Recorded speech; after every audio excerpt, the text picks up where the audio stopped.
Hi friends, welcome back to our channel. ఎంత ఇష్టమైన కూర అయినా కానీ ఎన్ని మసాలాలు వేసినా కానీ కొద్దిగా అల్లం వెల్లుల్లి పేస్ట్ వేయకపోతే మాత్రం కూర టేస్ట్ అనేది ఉండదు. ఏమంటారు?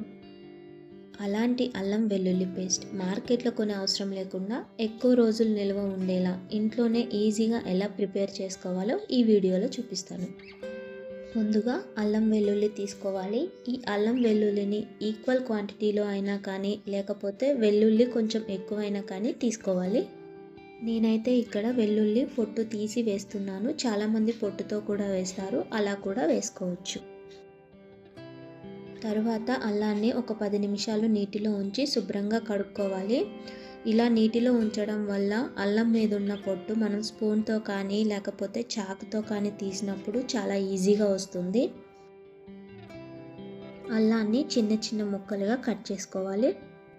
ఇప్పుడు చిన్న చిన్న ముక్కలుగా కట్ చేసుకున్న అల్లాన్ని అలాగే వెల్లుల్లిని కలిపి మధ్య మధ్యలో కలుపుకుంటూ మిక్సీ పట్టుకోవాలి. ఇప్పుడు దీనిలో కొంచెం పసుపు, ఉప్పు అలాగే కొద్దిగా నిమ్మరసం వేసి మళ్ళీ ఒకసారి మిక్సీ పట్టుకోవాలి.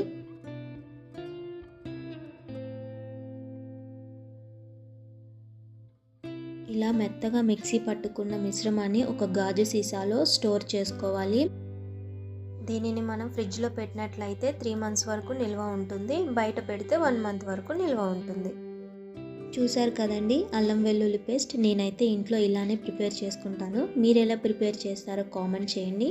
అలాగే ఈ వీడియో కనుక మీకు నచ్చినట్లయితే లైక్, షేర్, సబ్స్క్రైబ్ చేయండి.